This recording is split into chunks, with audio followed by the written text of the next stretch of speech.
성도 여러분, 혹시 여러분들은 무엇인가 잃어버린 것을 찾기 위해서 간절히 그것을 찾으신 적이 있습니까? 아마 대부분이 잃어버린 것을 찾기 위해 애쓰신 적이 있었을 것입니다.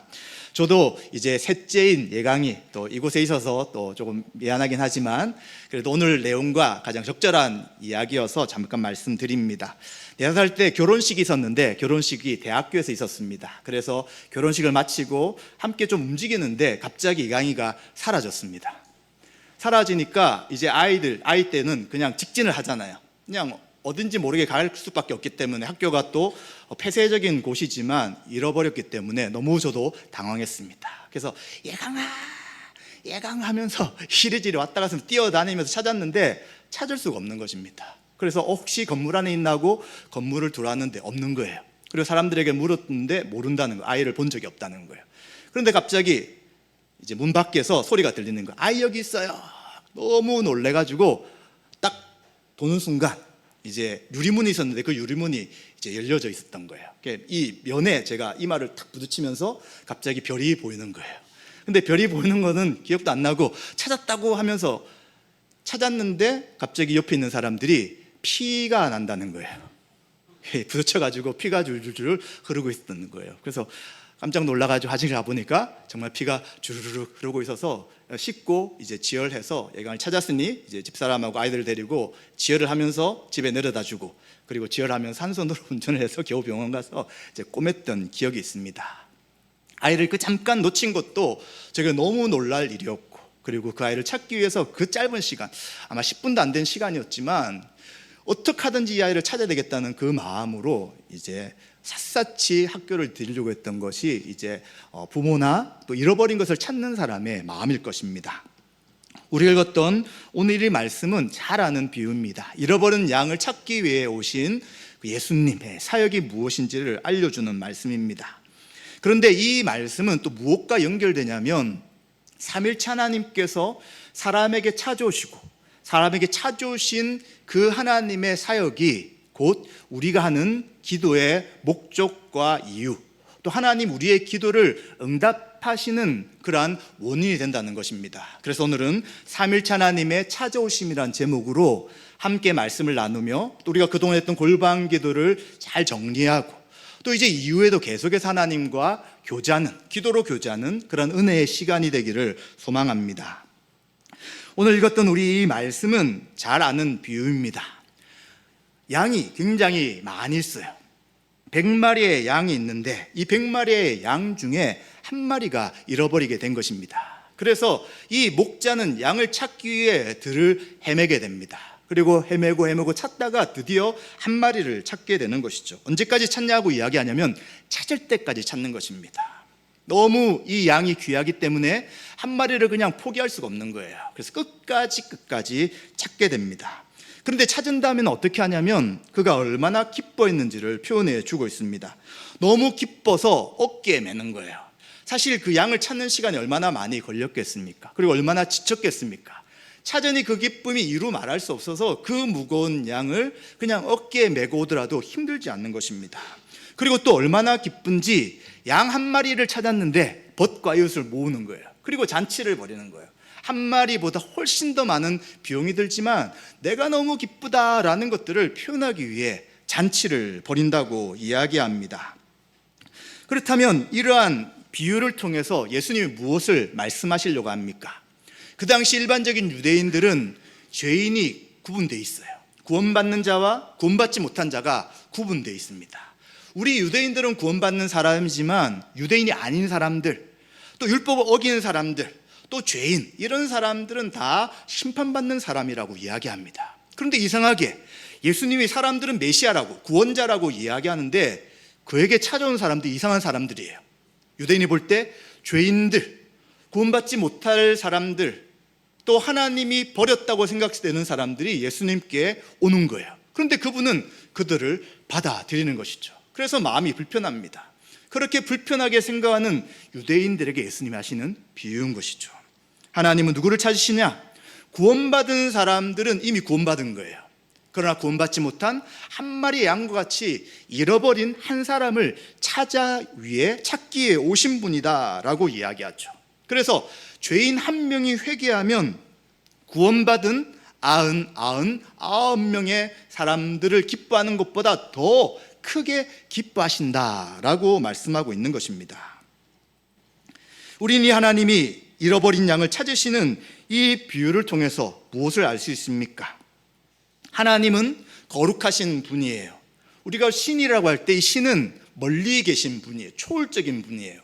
인간 스스로, 한계가 있는 인간들이 결코 초월적인 하나님을 만나고 찾을 수는 없는 것입니다. 그럼 어떻게 찾을 수 있습니까? 직접 사람과 함께 할 때, 사람에게 자신을 드러낼 때만 인간들은 하나님을 찾고 발견할 수 있는 것이죠. 그런데 우리가 아는 여러 종교들을 생각해 보십시오. 항상 양쪽 극단에 있는 것이에요. 초월적인 하나님이다, 초월적인 신이다 생각하는 종교는 그 신이 멀리 계시는 거예요. 우리 인생 가운데 함께 하지는 않고요, 멀리서 무엇인가 하는 존재를 신이라고 생각합니다. 그러니 그 신은 너무 멀리 있어서 기도할 수가 없습니다. 감히 가까이 갈 수 없는 것이죠. 또 어떤 종교는 그 멀리 있는 신이 아니라 너무 가까이 있어요. 모든 만물이 인간이 신이다라고 이야기하는 범신론적인 생각을 하게 되는 것입니다. 그런데 인간과 너무 함께 가까우니까 그 신은 별로 능력이 없어요. 똑같은 인간의 모습 속에서 인간보다 조금 나은 정도의 삶을 보여주기에 그 신을 결코 사람들은 신뢰할 수가 없는 것이죠. 그런데 성경에서 말씀하신 하나님은 누구시라고요? 하나님은 멀리 초월적인 하나님이실 뿐만 아니라 그 초월적인 하나님이 우리 가운데 찾아와서 인간과 함께 하신다라고 말씀하는 것이죠. 그렇기 때문에 그 하나님 우리 함께 하시기에 우리는 하나님 앞에 기도할 수 있고요, 하나님 앞에 기도할 때 그 기도를 들으시고 그리고 그 기도에 응답하신다는 것을 우리가 기억해야 되는 것입니다. 그런데 이처럼 하나님께서 이런 양을 찾으시는 그 이유가 있는 것입니다. 왜 하나님은 찾으시냐면 초월적인 하나님이시지만 이 하나님은 세상을 창조하신 분이시기 때문입니다. 세상을 창조하시되 우리 인간들을 하나님의 형상과 모양으로 만드신 분이에요. 하나님의 형상과 모양으로 만들었다는 것은 초월적인 하나님이지만 우리와 공유되는 특징이 있는 거예요. 바로 지정의, 인격적인 존재인 성부, 성자, 성령, 삼일체 하나님은 우리에게 그 인격의 온전한 것을 보여주시고 또 우리에게 그 인격의 모습을 창조해 주셔서 우리는 하나님을 알게 되고요, 삼일체 하나님이 사랑으로 교제하는 것처럼 우리도 하나님과 교제할 수 있도록 만드셨다고 성경은 이야기하는 것입니다. 하나님이 굳이 왜 이렇게 인간을 하나님과 교제할 수 있고 하나님과 닮은 존재로 만드셨냐면 하나님께서 우리를 사랑하시고 또 그 하나님의 온전한 성품을 드러내게 하시기 위함이라고 말씀하고 있습니다.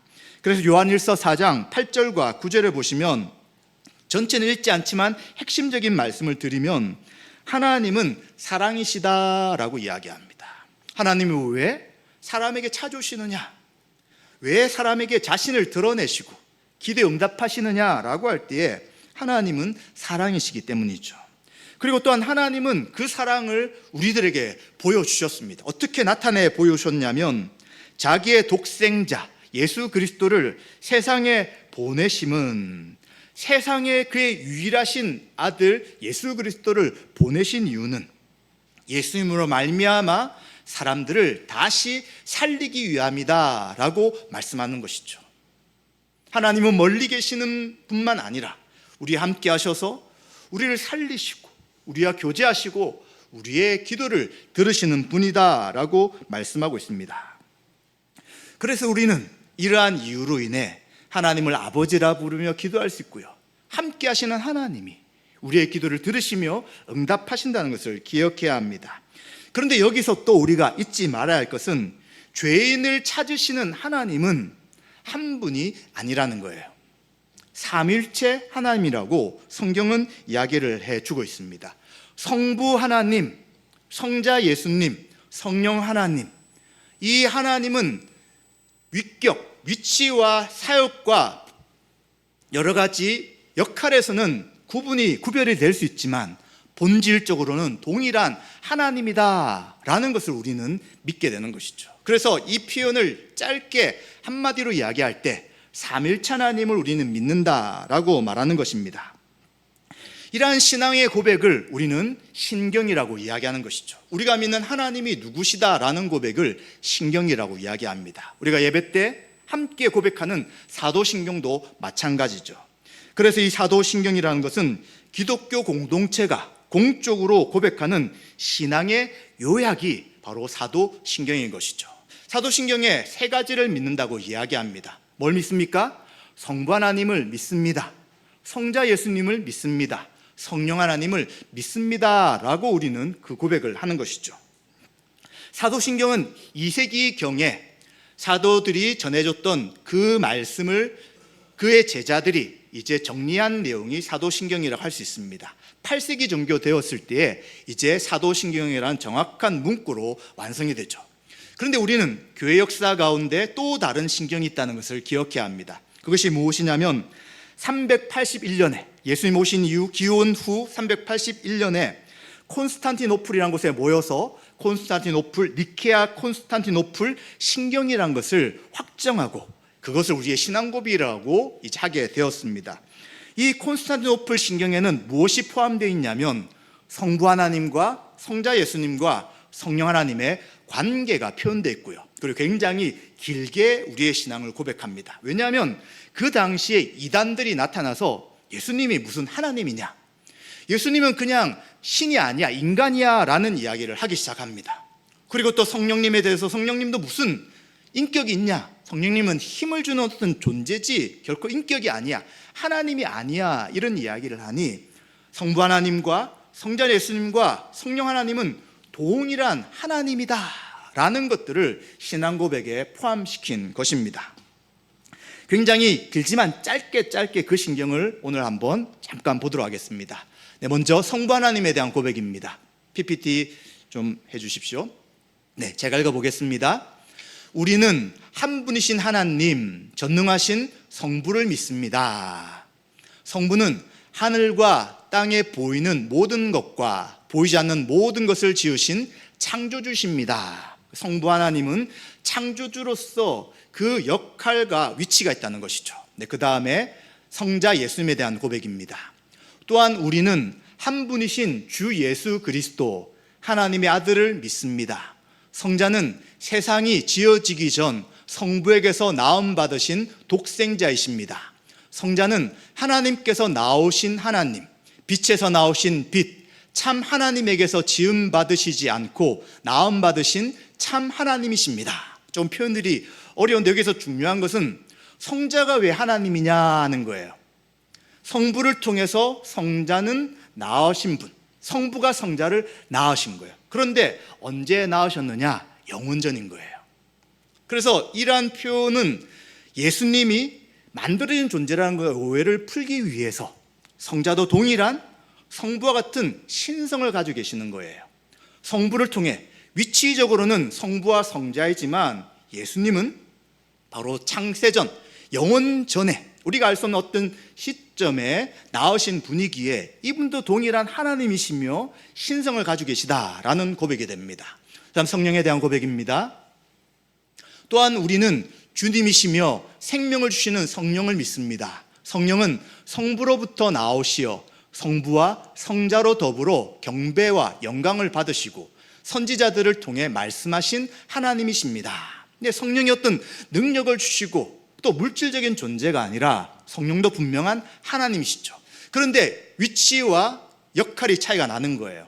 성부를 통해서 나오신 분, 발생한 분이라고 이야기하는데 이 발생도 창조되었다는 표현은 결코 아닌 것입니다. 그래서 성부도 하나님, 성자도 하나님, 성령도 하나님이시지만 본질적으로는 하나다, 본질적으로 동일한 신성을 가지고 계신다라고 하는 것이죠. 그래서 복잡하고 좀 이해하기 어렵지만 성경에 나타나는 이 하나님에 대해 우리는 삼일체 하나님이다 라고 표현하고 믿고 있는 것입니다. 자, 이것을 아는 것이 왜 중요하냐? 하나님이 우리에게 찾아오실 때, 하나님이 우리를 구원하시고 우리의 기도를 들으실 때 바로 삼일체 하나님의 모든 구원의 사역을 통해 우리에게 찾아오셨다는 것을 기억해야 된다는 것입니다. 에베소서 2장 1절부터 14절에 보시면 하나님이 우리를 구원하시기 위한 하나님의 구원의 계획이 성부 역할과 성자의 사역과 성령의 사역으로 나누어서 말씀해 주고 있습니다. 오늘 그 말씀은 찾지 않고 여러분들이 혹시 더 필요하시다면 집에 돌아가셔서 다시 한 번 더 에베소서 2장 1절부터 14절을 여러 번 읽어보시기 바랍니다. 이 말씀에는 성부 하나님은 피조 세계와 인간을 창조하신 하나님이라고 말씀하고 있습니다. 그런데 이 하나님이 창조하신 인간들이 죄로 인해 타락하게 되는 것이죠. 그래서 타락한 인간들을 구원하시기 위해 하나님은 창세 전에 이들을 구원하시기 위한 하나님의 구원의 계획을 이루시고 또 이들을 다시 하나님의 양자로서 하나님의 자녀로서 신분을 회복하기 위한 하나님의 구원의 계획을 계획하시고 진행하시는 분이다 라고 말씀합니다. 그러면 성자 하나님은 누구십니까? 성자 하나님은 이 성부 하나님의 구원의 계획을 실천하시는, 행하시는 분이죠. 어떤 방식으로요? 그의 피로, 예수님의 피로 우리의 죄를 속량하시는 분이라고 말씀합니다. 그리고 또 예수님이 우리의 죄를 속량하심을 통해 예수 그리스도를 믿는 사람들의 죄를 용서해 주시고요. 그리고 모든 피조물을 예수 그리스도로 머리를 해서 모든 세계가 통일되게 하고 회복되게 하시는 것이 바로 예수님의 사역이다라고 말씀합니다. 사실 우리가 하나님이 창조하시고 하나님이 온 세상을 아름답게 만드셨다면 왜 세상은 이렇게 악합니까? 왜 사람들 가운데 사람 같지 않는 사람들이 있습니까? 왜 이 인간 가운데 인간의 삶 속에 수많은 어려움이 있는데 왜 그런 어려움들이 그대로 나타나는데 내버려 두십니까? 라는 우리의 궁금증 그리고 고통, 안타까움을 하나님 앞에 물을 때가 있습니다. 그 이유는 성경은 죄 때문이라고 이야기합니다. 이 죄라는 것은 윤리적인 것을 말하지 않아요. 도덕적으로 잘못된 행동을 하는 것을 말하는 것이 아니라 죄는 하나님이 창조주시고 그 하나님을 주인으로 인정하고 믿어야 되는데 거부하는 것입니다. 내가 주인이 되어 내가 내 마음대로 인생을 살아가겠습니다. 내가 하나님입니다 라고 선언한 그 삶, 그렇게 살아가는 모든 것이 바로 죄라고 이야기하는 것이죠. 그래서 죄라는 것, 윤리적인 죄는 그러한 하나님을 떠난 사람들이 나타나는 죄의 결과라고 할 수 있는 것이죠. 또 죄의 결과, 심각하게 지금 우리를 괴롭히는 것은 고독이에요. 여러 사람들이 있지만 군중 속에 외로움이 있다고 이야기합니다. 군중 속에 고독하다고 이야기하는 것이죠. 그리고 이 외로움은 또 어떤 것과 연결이 되냐면 자신은 가치없는 존재로서 사람들에게 가치를 인정받기 위해 부담 없는 싸움을 하는 것이죠. 사람들은 우리에게 가치 없다고 이야기합니다. 직장에서, 가정에서, 그리고 또 여러 사람들 가운데서. 그래서 우리 스스로도 우리는 가치 없는 존재라 생각하고 가치 있는 자가 위해 열심히 살아가지만 그러나 쉽게 우리 자신을 인정하기가 어려운 것이죠. 그래서 고독과 외로움과 나를 인정하고 지켜주는 사람이 없다 생각하며 너무나도 어려운 인생을 살아갈 때가 참 많은 것이죠. 그 모든 이유가 무엇이냐? 바로 죄 때문이다 라고 말씀하신 것이죠. 그래서 이제는 이 죄의 문제를 해결하기 위해 예수님이 구속의 사역을 행하시는 것입니다. 그리고 성령 하나님은 무엇을 하시느냐? 예수 그리스도의 십자가의 복음을 들을 때 믿게 하시는 거예요. 말도 안 되는 이야기일 수 있어요. 어떻게 하나님이 세 분이 존재하시느냐? 또 그런데 이분이 하나라는 것이 말이 안 돼요. 하나님이 세상을 창조하셨다는 것도 이해가 안 되고 그 하나님이 예수님을 보내셔서 우리 죄를 위해 죽으셨다는 것도 이해가 되지 않지만 이러한 말씀이 선포될 때 성령 하나님은 믿을 수 있도록 은혜를 주시는 것이죠. 그리고 믿는 자에게 우리와 함께 하시는 거예요. 성령님 우리 가운데 오셔서 도장이 되어주시는 것이죠. 이 사람은 하나님 백성입니다 라고 인정해 주시고 찜해 주시고요. 그리고 더 놀라운 것은 예수님을 믿는 자 가운데 영원히 함께 하시는 거예요. 결코 떠나지 않겠다라고 말씀하시고요. 그리고 예수님이 어떠한 분이시며 무엇을 하셨는지 또 우리가 어떻게 죄와 싸워가는지를 모든 것들을 깨닫게 하시고 살아갈 수 있는 능력으로 함께 하시는 분이 바로 성령 하나님이신 것이죠. 이러한 말씀이 바로 에베소서 2장 1절부터 14절까지 나타납니다. 따라서 우리가 바르게 기도하기 위해서는 하나님이 누구신지를 알아야 된다고 말씀을 드렸습니다. 그런데 그 하나님이 누구시냐? 구체적으로 볼 때는 성부, 성자, 성령, 삼위일체 하나님을 분명히 알고 믿을 때 우리의 기도가 더 하나님 앞에 바르게 가는 것이고요. 그리고 그 하나님 앞에 한 기도가 하나님의 뜻 가운데 응답받을 수 있다는 것을 기억해야 되는 것입니다. 이제 우리는 골반 기도를 마쳤습니다. 그러면 이제 기도 안 해도 될까요? 그렇지 않죠. 또 이제 우리는 시간과 장소를 정하고 계속해서 기도함으로 나갈 것입니다. 도대체 왜 기도하냐는 거예요. 무엇인가 내가 원하는 것을 응답받기 위한 기도라면 이것은 굉장히 허무해요. 정말 하나님이 그 정도밖에 되지 않을까요? 그냥 내가 원하는 것을 주는 그냥 부모님 정도, 나를 아끼는 정도의 그 정도 역할이 기도일까요? 그러지 않다는 것이죠. 기도라는 것은 바로 삼위일체 하나님이 사랑으로 함께 교제하는 것처럼 그 삼위일체 하나님과 우리와의 교제를 통해 사랑의 관계를 계속해서 맺어가는 것이 기도의 핵심일 수 있다는 것입니다. 그래서 바른 기도 가운데 있는 분들은 자꾸자꾸 변화가 돼요. 누구와 같이요? 성부 하나님과 그 성부 하나님을 보여주신, 이 땅에 나타내 주신 예수 그리스도를 닮아가며 그 인격이 새로워지는 것이죠. 정말 예수님을 진실되게 믿는 사람은 처음과 믿었을 때 그리고 믿는 과정 가운데 달라지는 거예요. 100% 완전히 다 달라진다는 할 수 없지만 사람들은 아는 거예요. 당신이 예수님 믿기 전에는 항상 얼굴이 어둡고 그리고 항상 자신만을 살아갔던 사람인데 열심히 살았지만 뭔가 인생이 열매가 없고 남는 게 없는 사람이었는데 예수님 믿은 다음에는 얼굴에 기쁨이 있네요. 열심히 살아간 뿐만 아니라 그 삶을 다른 사람과 나누네요. 그리고 당신에게는 소망이 있기에 결코 어렵고 힘든 상황 속에서도 좌절하지 않네요. 다시 일어서네요 라는 것들을 통해서 저 사람의 변화는 그냥 스스로의 변화가 아니라 어떤 신적 존재를 만난 변화라는 것을 주변의 사람들이 분명히 알 수 있게 되는 것이죠. 그래서 우리가 삼위일체 하나님을 믿는다는 것, 그 삼위일체 하나님과 기도를 통해 교제한다는 것은 우리의 인격적 변화를 반드시 수반하게 되고요.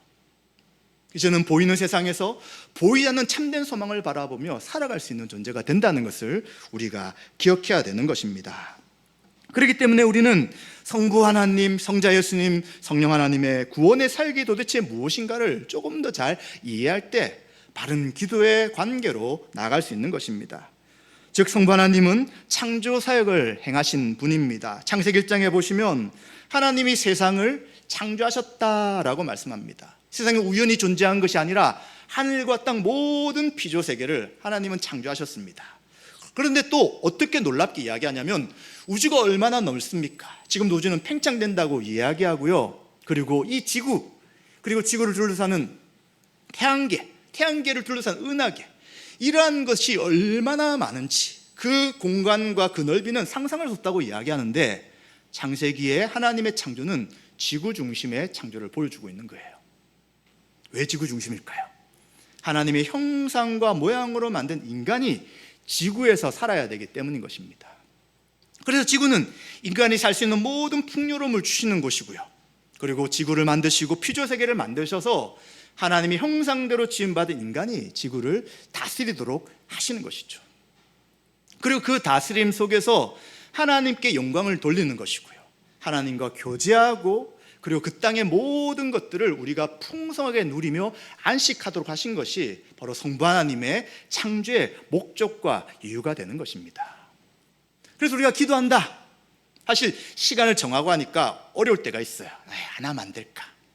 오늘 바쁜데 굳이 이 시간을 왜 할까라고 생각할 수 있지만 하나님이 우리를 만나길 기뻐하시고 그 성부 하나님 우리에게 좋은 것을 주시기 원하시는 분이라는 것을 안다면 의무를 뛰어넘어서 하나님과 교제하기 위한 기도가 되어야 된다는 것입니다. 그런데 이 세상을 창조하신 이 놀라운 성부 하나님이 인간에게 찾아오신 거예요.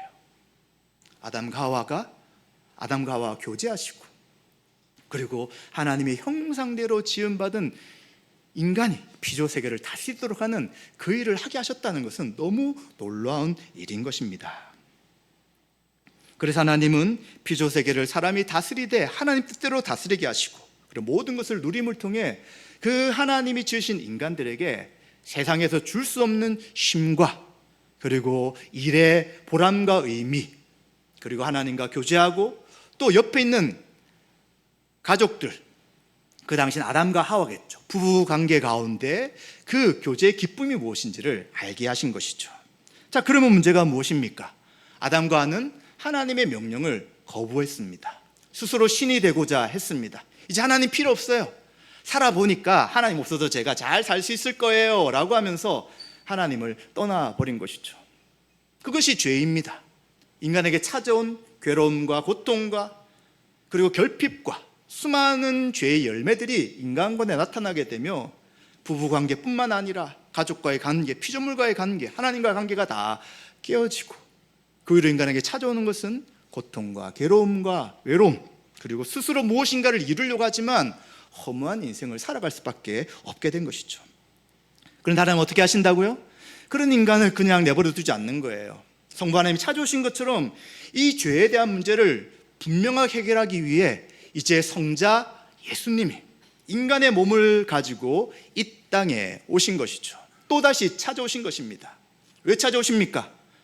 하나님은 거룩하시고 죄를 용납하지 못하시기 때문이에요. 죄에 대한 결과는 죽음과 심판인 거예요. 그런데 인간을 사랑하시는데 하나님의 사랑과 공의가 충돌하는 거죠. 어떻게 이 문제를 해결합니까? 하나님은 그 방식을 어떻게 행하시냐면, 하나님이신 예수님이 완전한 인간이 완전한 사람으로 이 땅에 오셔서 우리의 죄값을 위해 대신 십자가에 죽는 방식으로 죄 문제를 해결하시는 것이죠.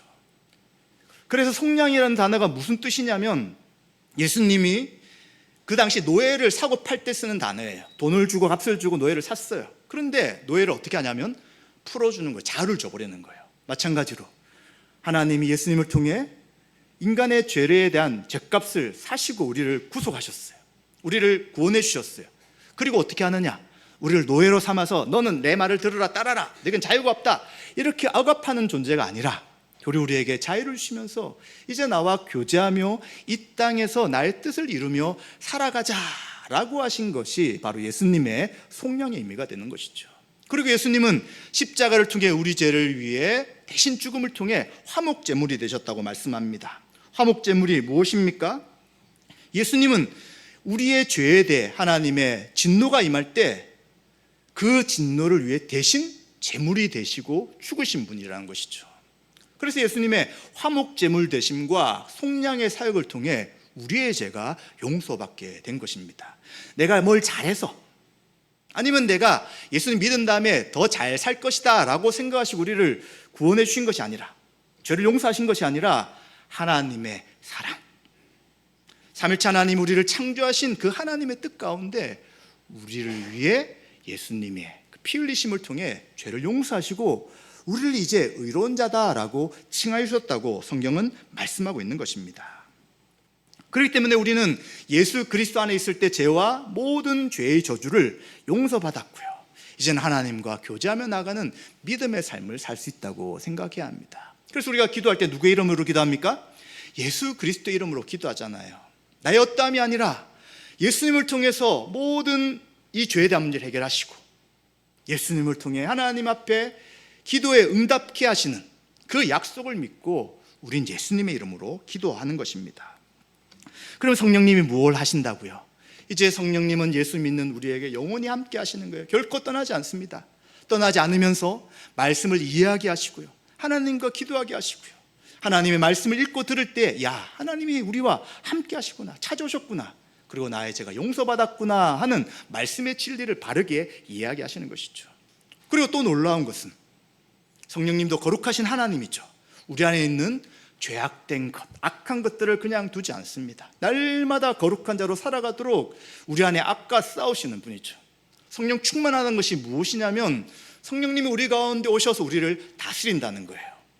우리 스스로 왕이 되어 살아가려는 모습들, 하나님 뜻에 불순종하고 마음대로 살려는 것, 우리의 삶의 가치가 나 자신만 위해 살아가려고 하는 그 모든 것에 대해 성령님께서는 꺾으시고요, 변화되게 하시고요, 그리고 새롭게 살아갈 수 있도록 역사하시게 되는 것이죠. 그래서 우리가 왜 예수님을 닮아가느냐?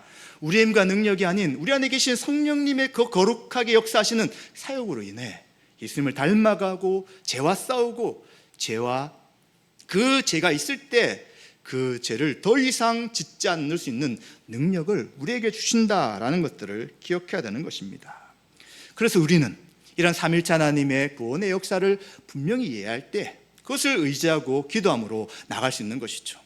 삼일체 하나님의 창조하신 이 온 세상에 대한 아름다움, 죄로 인해 타락한 우리를 사랑하시기 이 땅에 오신 함께 하시는 그 하나님의 구속의 사역, 그리고 그 외아들이신 유일하신 아들이신 예수 그리스도를 통하여 구원을 베푸신 그 예수님의 십자가 사역, 그리고 성령님의 내주하시고 인쳐주시는 그 사역을 바르게 이해할 때 우리의 기도는 개인의 기도의 폭을 넘어서 하나님이 행하신 구원의 은혜를 찬양할 뿐만 아니라 아직도 복음을 알지 못하고 하나님의 뜻을 알지 못하는 다른 지체들을 위해 기도하게 되는 것이죠. 그리고 믿음의 삶을 살아가며 한 형제 자매로 살아가는 공동체를 위해 우리는 기도할 수 있게 되는 것입니다. 말씀 마무리하겠습니다. 우리는 한 달 동안 골방 기도를 통하여 하나님 앞에 기도하였습니다. 다시 한번 말씀드리지만 한 달만 기도하는 것이 아니라 우리는 이후에 계속해서 기도함으로 하나님 앞에 나가야 합니다. 어떤 하나님요? 삼일체 하나님 앞에 나가는 것입니다. 하나님 우리와 교제하기 원하십니다. 구원의 계획들을 진행해 나가시고요, 또 성자 예수님을 통하여 속량과 화목제물 되신 사역을 행하시고요, 성령님의 내주하심과 이치심을 통해 이제 거룩한 자로 날마다 변화되게 하시고 하나님 앞에 믿음의 삶을 살도록 역사하시는 성령의 인도하심이 말씀을 듣고 기도하는 가운데 우리를 새롭게 하여 주실 것입니다. 이것을 기억함을 통하여 날마다 하나님을 아버지라 부르며 또 예수님의 이름으로 성령의 도움을 구하며 기도함 가운데 하나님과 삼일체 하나님과 교제하심을 통해 날마다 넘치는 기쁨과 또 잃어버린 자들에게 복음을 전하시며 기도의 삶을 살아가시는 저 여러분 되시기를 주님의 이름으로 축원드립니다.